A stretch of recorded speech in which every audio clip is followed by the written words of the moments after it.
Nama saya Khalid Farah, mahasiswa dari PTIP Jakarta dan alumni Al-Anwar Samarang.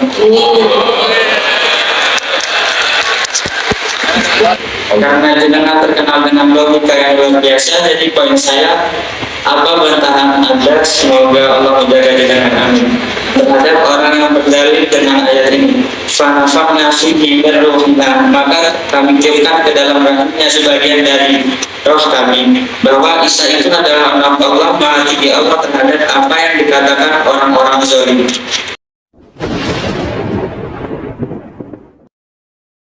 Kaidah tidak ada di pojok wali, insya Allah sering wali.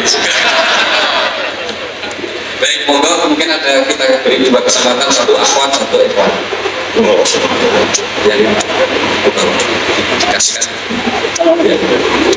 Ini aja kan, yang kan aku jawab. Yang akhwat kalau ada langsung mati, ya di sebelah kanan. Kasih dia. Sebutkan nama Anda. Dan untuk kata bapak saya, sampai orang nyari itu dan maksiat, yang ada asik yang bisa asik dengan doa, kenapa enggak?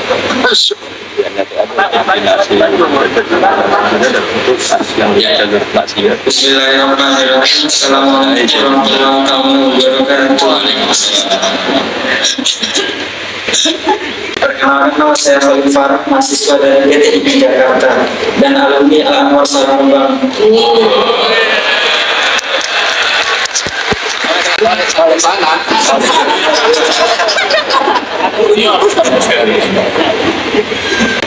Karena jenengan terkenal dengan logika yang luar biasa, jadi poin saya, apa bantahan Anda? Semoga Allah menjaga jenengan, amin, terhadap orang yang berdalil dengan ayat ini.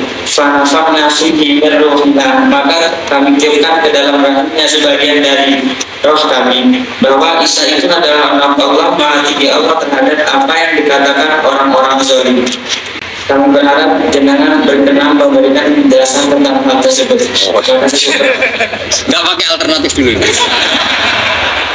Yang kedua dari akhwat, silakan. Ya, monggo dikasihkan mic ya. Ya. Assalamualaikum warahmatullahi wabarakatuh. Nama saya Indah Zulfa, saya dari Boyolali dan saya santri BI Angkatan 31. Pertanyaan saya, bagaimana pendapat Gus Bahar tentang wanita karir ataupun wanita yang aktif dalam bidang sosial? Terlebih wanita ini adalah seorang penghafal Al-Quran. Maksud saya, yang wanita karir ini bukan hanya dalam mengajar, tidak hanya bekerja dengan mengajar, tapi dia juga terjun dalam bidang bisnis dan juga suka melakukan inovasi-inovasi baru seperti mendirikan lembaga sosial dengan tujuan untuk menolong orang lain. Dan dalam Islam sendiri, bagaimana aturannya atau batasan-batasannya? Terima kasih.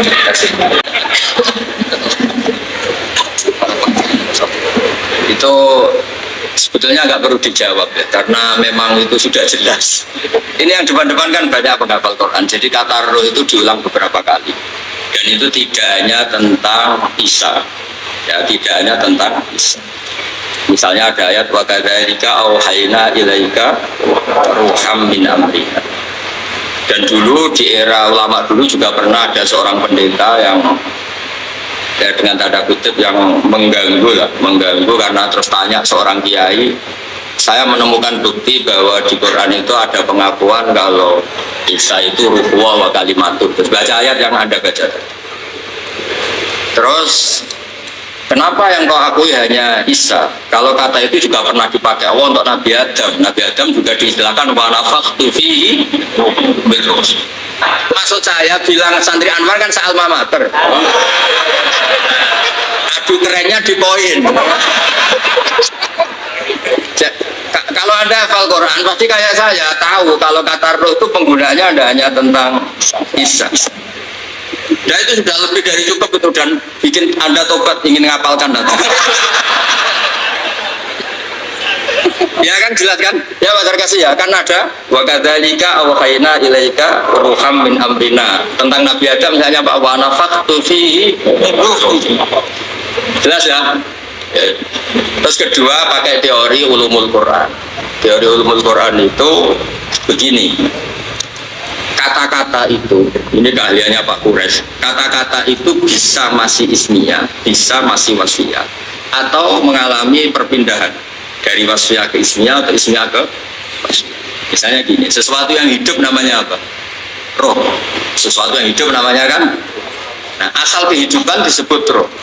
Karena Quran itu bisa menghidupkan, disebut auhayna ilaika rohan, karena bikin hidup. Orang kalau punya Quran kan punya semangat, punya hidup. Bandingannya adalah orang yang nggak bisa berpikir disebut orang yang mati, karena nggak punya daya berpikir atau tidak bisa mikir. Jika orang yang pinter, istilahnya Quran, liyahlika man halaka am bayyinati wa yahya man hayya am bayyinah. Jadi kalau orang nggak pinter, itu disebut mati. Karena wujuduhu keadaan ini. Dan itu Anda harus ngaji seperti itu. Nah, sehingga istilah-istilah itu ya normal saja, karena Adam dikasih kehidupan, Nabi Isa dikasih kehidupan, dan Quran bisa menghidupkan kita dengan pencerahannya, semuanya itu disebut roh. Jadi istilah roh itu udah harus yang Anda bayangkan terus begini, terus kayak apa, itu ya biasa aja, karena tadi ada lafaz yang nggak lepas dari makna wasfiyahnya. Nah, di Quran itu sering ada kata gitu, misalnya begini, ini contoh, ini sebagai penghormatan ya sama yang baca ya. Saya beri contoh, Quran itu dikatakan apa? Quran, karena makruh dibaca kan. Tapi ada istilah lagi hamim wal kitabil mubin, karena maktub. Quran kan ditulis, maka diistilahkan apa? Kitab. Tapi Quran juga punya fungsi memisahkan hak dan batil, disebut furqan. Wama anzalna ala abdina yaumal furqan yaumal taqal. Nah, karena furqan itu makna wasfiyahnya itu memisahkan antara hak dan batil, maka Taurat pun pernah disebut sebagai furqan. Walaqad ataina Musa wa Harunal furqan. Itu bukan furqan yang kayak Quran kita, tapi ya Taurat. Karena dengan makna wasfiyah itu sama. Taurat ya bisa misalkan hak dan batil, Quran juga misalkan hak dan berarti yang seperti ini itu pakai makna apa? Wasfiyah gitu. Makna asal usul. Malah kepinteran gue nerang lagi malah. Dan yang dari itu Al-Quran yang bisnis. Anda karir. Hukum-hukum sosial seperti itu udah usah dijawab secara umum. Nanti kalau tak jawab boleh, kebetulan terjadi kecelakaan saya yang disalahkan. Misalnya terus gak seneng suami, seneng orang lain kan ya repot. Tapi kalau diharamkan juga tidak banyak yang benar-benar akibatnya itu positif, karena orangnya juga positif. Nah, di adat fikih di adat fikih itu hukum fikih yang produk-produknya itu bersifat sosial. Biasanya ulama itu pasti khilaf karena nggak ada kepastian semua. Kayak begini, anak hafid merantau di Jakarta boleh enggak? Dibilang nggak boleh, yang manfaatnya banyak. Dibilang boleh, yang tersesat ya. Kan nggak jelas. Hukum itu nggak harus hafid gini ya sama ini. Dulu ini di kampung khusus di Jakarta berulah semua. Kayak gitu itu kan nggak jelas karena masalah sosial. Ada ini yang kisah nyata. Istri saya haji itu tidak sama saya, ibu saya haji ya tidak sama bapak. Tak tanya, kata orang-orang tanya, Gus umumnya istri haji sama suami. Ada yang cerita, bener Gus, bener jenengan nak haji tidak usah sama suami istri. Kenapa? Mekah itu gak tempat bertarung, biasanya suami istri itu bertarung. Mekah itu gak tempat konflik. Biasanya kalau suami istri itu kan tukang konflik. Saya punya teman berkeluarga keraton itu haji sama istrinya, Prof. Kebetulan ada istri baik, bikinkan teh pagi-pagi, berikan teh suaminya. Istri itu loh baik, suaminya dibikinkan teh.